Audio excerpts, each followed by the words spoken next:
Hello students, human disease chapter का next topic start करते हैं हम।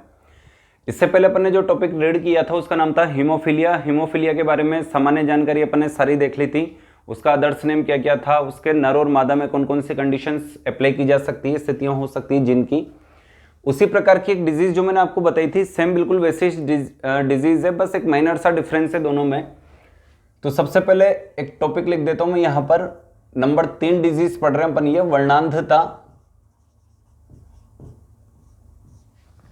वर्णांधता का मतलब नाम से स्पष्ट है, वर्ण की अंधता। वर्ण का मतलब होता है रंग, अंधता यानी अंधापन, यानी रंगों को न देख पाना। लेकिन इसका मतलब यह नहीं है कि ये सभी रंगों को नहीं देख पाते या उनमें विभेद नहीं कर पाते।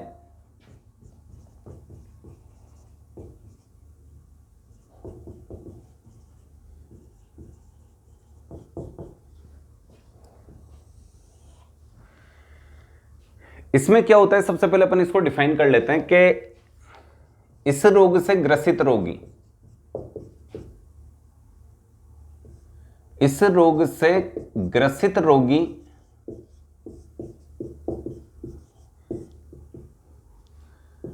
लाल व हरे रंग में तथा नीले व पीले रंग में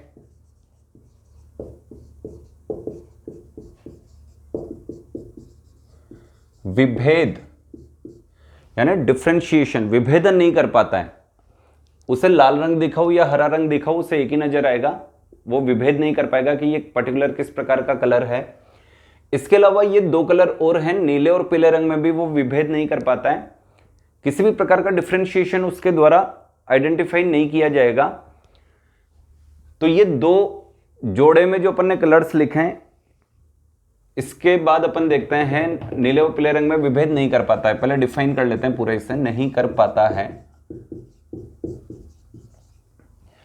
इसी को कहते हैं वर्ण अंधता। यानी इन रंगों के प्रति उसकी आंखें क्या हो जाती है, अंधी हो जाती है, उसे ये रंग दिखाई नहीं देते या वो डिफरेंशिएशन नहीं कर पाता।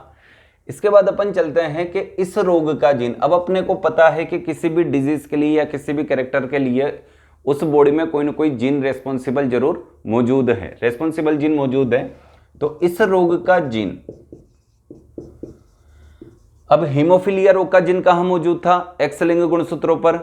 इस रोग का जीन भी कहां मौजूद होगा, एक्स लिंग गुणसूत्रों पर, यानी दोनों में क्या हो गई, समानता। इस रोग का जीन भी एक्स लिंग गुणसूत्र पर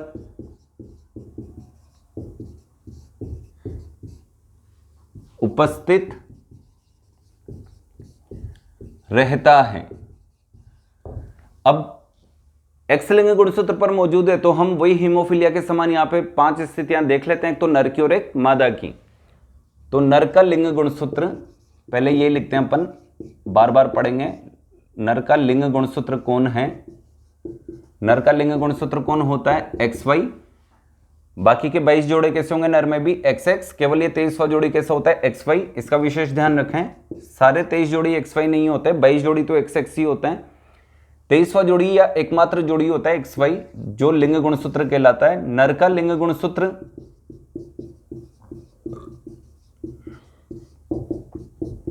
एक्स एक्स। अब यहां पर यह कंडीशन बनती है कि नर का लिंग गुणसूत्र एक्स वाई है, मादा का लिंग गुणसूत्र एक्स एक्स है, और हीमोफीलिया के समान इस रोग का जो जीन होता है वो भी किस पे मौजूद होता है, एक्स लिंग गुणसूत्र पर। तो अपन इसको रीड कर लेते हैं।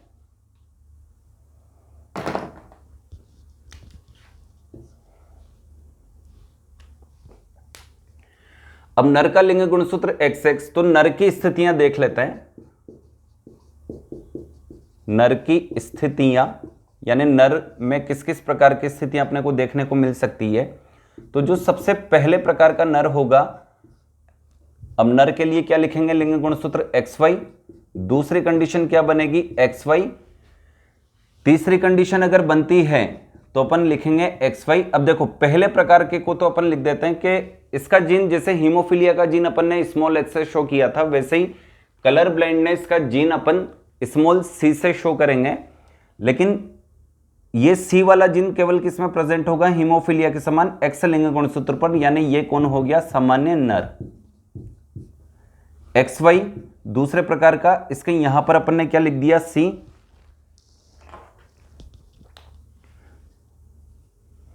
इसका मतलब ये किस रोग से ग्रसित पुरुष है, ये वर्णांध पुरुष है, यानी कलर ब्लाइंडनेस रोग से ग्रसित नर, वर्णांध नर। अब तीसरी कंडीशन क्या हो सकती है, तीसरी कंडीशन या तो ये हो सकती है, लेकिन ये गलत है, क्योंकि हीमोफीलिया का जीन और कलर ब्लाइंडनेस का जीन कभी भी वाई लिंग गुणसूत्र पर मौजूद नहीं होता, ये सिर्फ किस में मौजूद होता है, एक्स पर। तो ये वाली कंडीशन भी नहीं बन सकती, एक्स पे तो हो सकता है लेकिन वाई पर नहीं, यानी नर में केवल कितनी कंडीशंस दिखाई देगी, 2। इसके बाद चलते हैं अपन मादा की स्थितियां। मादा की स्थितियां, अब फीमेल बॉडी के लिए लिंग गुणसूत्र कौन होता है, XX। इसकी भी दूसरी कंडीशन देखते हैं अपन XX, इसकी तीसरी कंडीशन देखते हैं अपन XX। अब पहली कंडीशन, दोनों एक्स पर कलर ब्लाइंडनेस का जीन मौजूद नहीं है, तो अपन क्या लिखेंगे कि ये एक सामान्य महिला है, सामान्य मादा है। दूसरी कंडीशन क्या है कि इसके किसी एक एक्स पर, चाहे यहां लिखो यहां लिखो एक ही बात है, किसी एक एक्स पर कलर ब्लाइंडनेस का जीन मौजूद है, तो ये क्या कहलाएगी, सामान्य लेकिन वाहक मादा।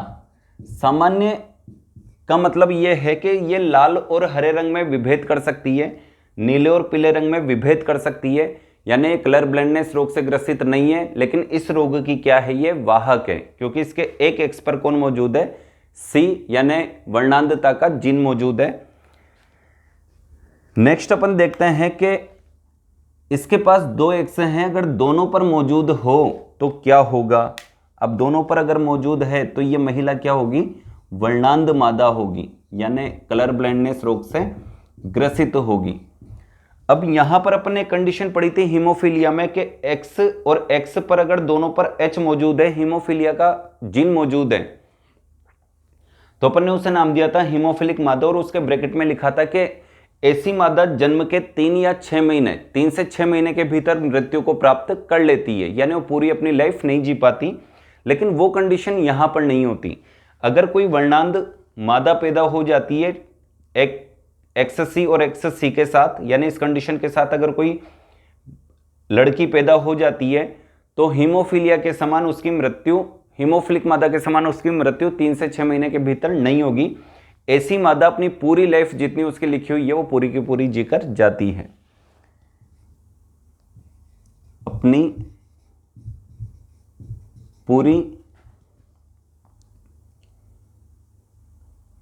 अपना पूरा जीवन जीती है। शॉर्ट में लिख दिया मैंने, आप चाहे पूरा लिख सकते हैं कि ऐसी मादा हीमोफिलिक मादा के समान 3 से 6 माह की उम्र में मृत्यु को प्राप्त नहीं कर सकती, अपना पूरा जीवन जी के जाती है।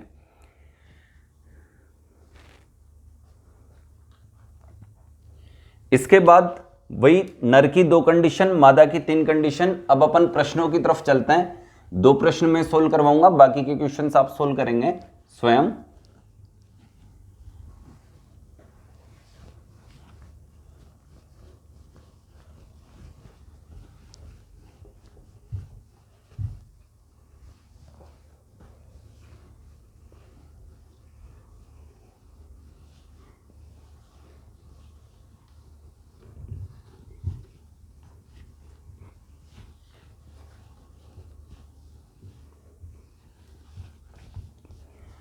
चलो मैं लिखा देता हूं, वर्णांध मादा के ब्रैकेट में आपको क्या लिखना है।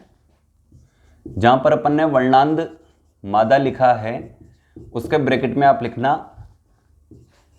यह मादा हीमोफिलिक मादा के समान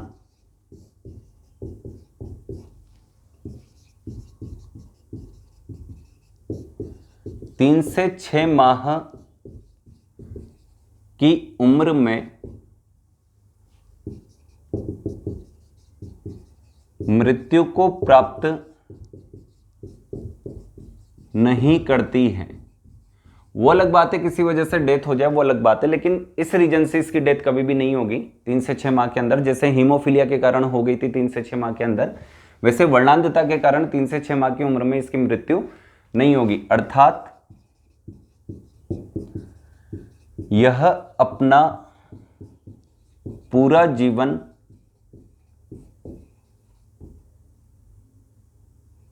जीने के बाद ही मृत्यु को प्राप्त करती है। यानी जितना उसका लिखा हुआ है, ऐसा नहीं है कि वर्णांध मादा पैदा हो गई तो उसको कोई अमरता का वरदान प्राप्त हो गया कि वो पूरा जीवन जी के ही मरेगी।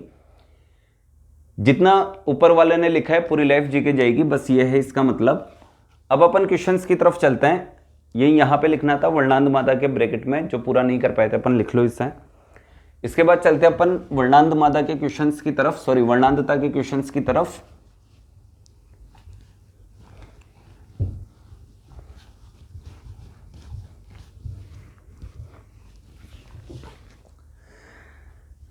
अब देखो क्वेश्चन नंबर 1,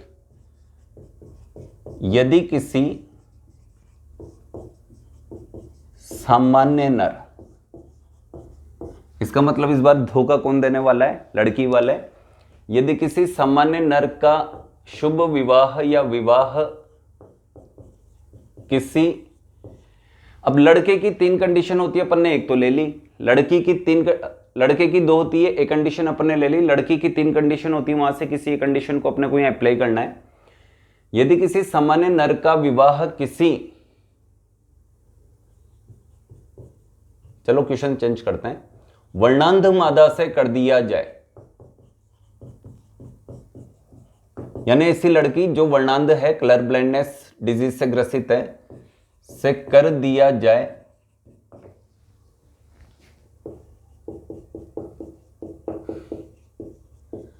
तो उनसे उत्पन्न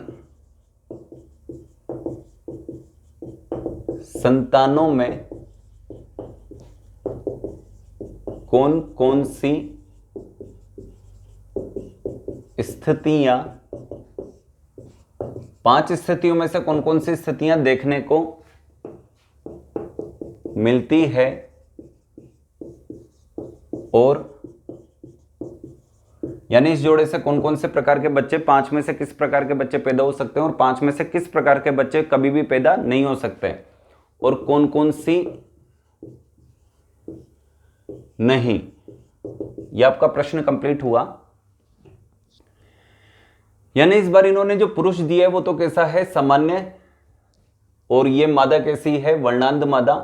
लड़का लड़की को देखने गया था, मान लेते हैं लाल रंग का या फिर हरे रंग का, नीले रंग का, पीले रंग का सूट पहन के जा रहा है, बढ़िया टकाटक जमजमा के, और लड़की से पूछ रहा है भाई कैसा लग रहा हूं। अब लड़की को तो वर्णांध है, धोखा दे रही हो तो बता नहीं रही कि भाई मैं तो वर्णांध हूं। अब क्या कहेगी, अच्छा लग रहा है, बस इससे ज्यादा क्या कहेगी। लेकिन ये किस रोग से ग्रसित है, वर्णांध मादा। थोड़े समय बाद तो पता लग ही जाएगा भाई ठीक है ऐसी ऐसी कंडीशन है। लेकिन इस जोड़े से जो बच्चे पैदा होंगे, क्या उनमें भी ये डिजीज जाएगी तो 5 में से कौन कौन सी कंडीशन देखने को मिल सकती है। इसको अपन सोल्व करते हैं हीमोफीलिया की तरह। यह है नर, यह है मादा। नर का लिंग गुणसूत्र कौन होगा, XY। मादा का लिंग गुणसूत्र कौन होगा, XY नहीं होगा, कौन होगा, XX। इस बार जो नर लिया है वो कैसा है, सामान्य, लेकिन मादा जो ली है वो कैसी है, वर्णांध रोग से पीड़ित। दोनों जीन्स पर क्या लिखें, कैपिटल C। अच्छा, इसका विवाह संभव है, क्यों, क्योंकि ये हीमोफिलिक मादा के समान 3 से 6 वर्ष की आयु में मृत्यु को प्राप्त नहीं करती, पूरा जीवन जिएगी, बड़ी होगी, शादी करेगी। और इसकी शादी किससे हो रही है, एक सामान्य पुरुष से। अब देख लेते हैं, दोनों के बीच में क्रॉस हुआ, संतान पैदा हुई तो किस प्रकार की होगी, चेकर बोर्ड से अपन चेक कर लेते हैं।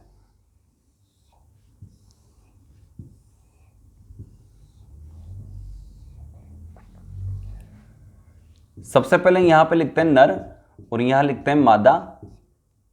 नर है अपने पास XY और मादा है अपने पास XX, और दोनों पर क्या लगाते हैं, वर्णांध मादा है तो दोनों पर क्या लगेगा, CC। अब दोनों के बीच में क्रॉस हुआ तो इसका इससे फिर इसका इससे क्रॉस करेंगे तो XX, और एक X पर क्या है C, इसका इससे क्रॉस हुआ तो XY, एक X पर क्या है C, इसका इससे क्रॉस हुआ तो XX, एक X पर क्या है C, और इसका इससे क्रॉस हुआ तो XY, और एक X पर क्या है C। बढ़िया कंडीशन प्राप्त हुई है, सारों पे C दिखाई दे रहे हैं इस बार। यानी जो चारों संतानें पैदा हुई, पांचवी संतान भी अगर ये पैदा करते तो इनमें से ही कोई ये कंडीशन उसमें भी दिखाई देगी, छठी पैदा करेंगे तब भी ये दिखाई देगी, यानी ये चार कंडीशन दिखाई देगी इस जोड़े से। तो पहला जो बच्चा पैदा हुआ XX, दूसरा कौन था XY, तीसरा कौन है XX, और चौथा कौन है XY। पहली कंडीशन में पहले X पर C नजर आ रहा है, दूसरे वाले में पहले पे C, यानी सभी जगह पहले पे C नजर आ रहा है। अब इस जोड़े से जो लड़के पैदा हुए उनमें दो कंडीशन में से कितनी कंडीशन दिखाई दे रही है, ये लड़का, लेकिन ये किस प्रकार का लड़का है, वर्णांध नर, यानी ये वर्णांधता रोग से ग्रसित पैदा हुआ है। बेचारा था तो सामान्य पुरुष, पिता तो सामान्य, तब बच्चे लड़के वर्णांध पैदा हो रहे हैं। ये भी कैसा पैदा होगा, वर्णांध नर। लेकिन लड़कियां देखो, अब आई तो कैसी थी, वर्णांध मादा, लेकिन लड़कियां वर्णांधता रोग से ग्रसित नहीं हुई, उल्टा हो गया। ये सामान्य एक C पर एक X पर C दिखाई दे रहा है, तो ये कैसी होगी, सामान्य व वाहक मादा। और यहां पर भी देखो सामान्य व वाहक मादा। इसका मतलब अपन नोट करके क्या लिखे हैं, इस जोड़े से अब लड़के की दो कंडीशन होती है, एक ही कंडीशन मिल रही है, इसका मतलब सामान्य नर कभी भी उत्पन्न नहीं होगा। इस जोड़े से सामान्य नर व, अब लड़की की तीन कंडीशन होती है लेकिन एक ही कंडीशन मिल रही है अपने को, सामान्य और वाहक वाली, यानी सामान्य महिला भी पैदा नहीं होगी और वर्णांध महिला भी पैदा नहीं होगी, यानी इस जोड़े से सामान्य नर व सामान्य मादा तथा वर्णांध मादा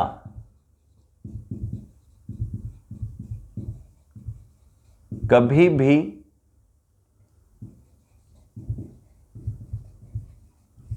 उत्पन्न या पैदा नहीं होती है। यह पहला प्रश्न हमने कंप्लीट किया। इसके बाद चलते अपन सेकंड क्वेश्चन की तरफ। इस बार अपन माइनर सा चेंज करते हैं केवल क्वेश्चन में।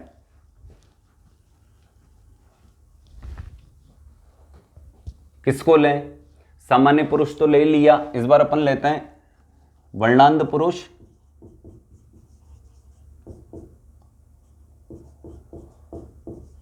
और इस बार महिला कौन सी लें, वर्णांध ले लिया अपन ने, इस बार सामान्य ले लेते हैं इधर, या सामान्य व वाहक लिख लेते हैं, सामान्य व वाहक। जोड़े आप घर पे बनाते रहें।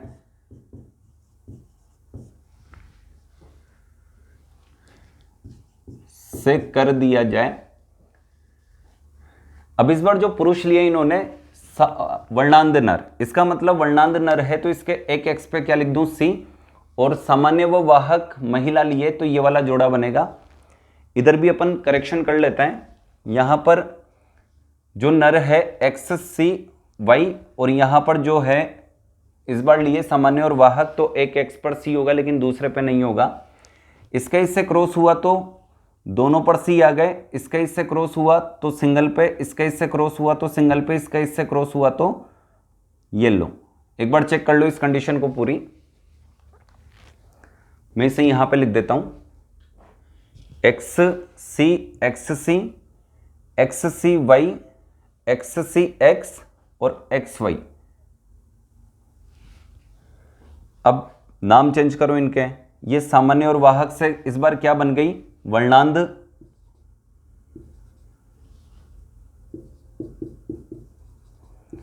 वर्णांध मादा,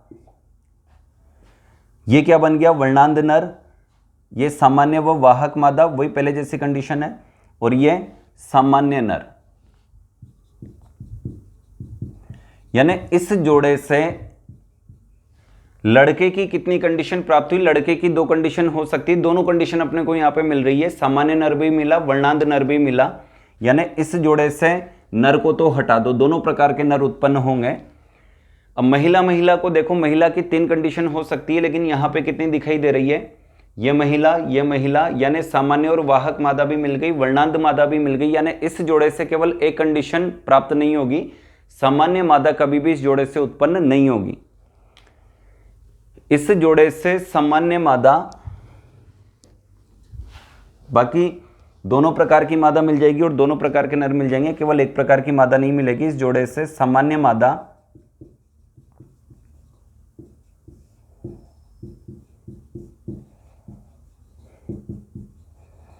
कभी भी उत्पन्न नहीं होती है। इसी के साथ अपने 2 क्वेश्चंस यहां पे कंप्लीट हो गए। तीसरे क्वेश्चंस की तरफ चलते हैं अपन। तीसरा क्वेश्चन मैं लिखूंगा, लेकिन सोल्व आपको करना है। इस बार वर्णांध नर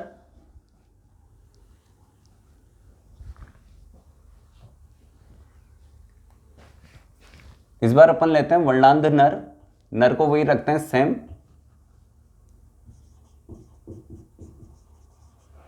क्वेश्चन नंबर 3 हो जाएगा ये। वर्णांध नर का विवाह शुभ विवाह किसी सामान्य व वाहक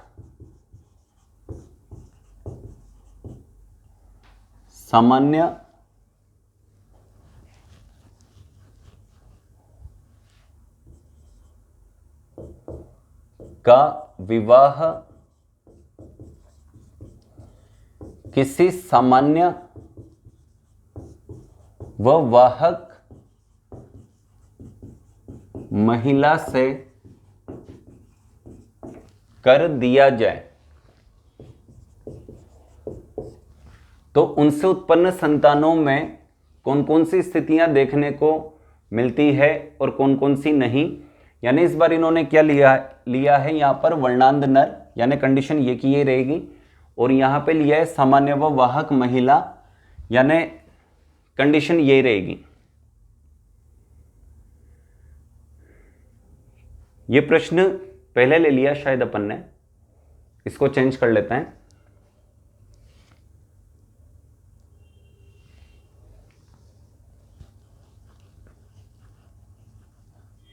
ये लो, सामान्य महिला कर लो। अगर पहले ये वाला प्रश्न दे दिया तो फिर चेंज कर लेते हैं अपन। सामान्य महिला प्रश्न देख लेना, जो दिया उसके अकॉर्डिंग लिखना है अपने को। यहां पर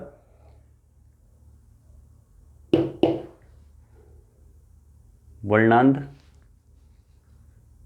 मादा सामान्य, ठीक है। हो सकता है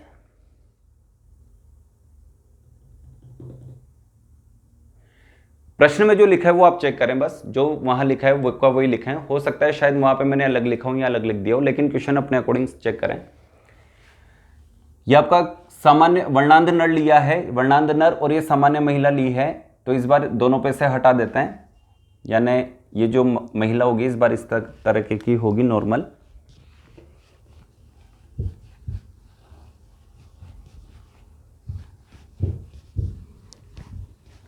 ये लो, चेकर बोर्ड आप स्वयं बनाए, और 3 क्वेश्चंस मैंने दिए हैं, एक बार चेक कर लेना। जो यहां पे नर लिखा था, जो यहां पे मादा लिखी थी, वो कभी मैंने यहां लिखा है, बाकी तो सब ठीक है। तीसरा क्वेश्चन आप सोल्व करें। अगर किसी तरह की प्रॉब्लम्स आती है तो कमेंट बॉक्स में कमेंट करें, प्रश्न आपको यहां पे सोल्व करवा दिया जाएगा।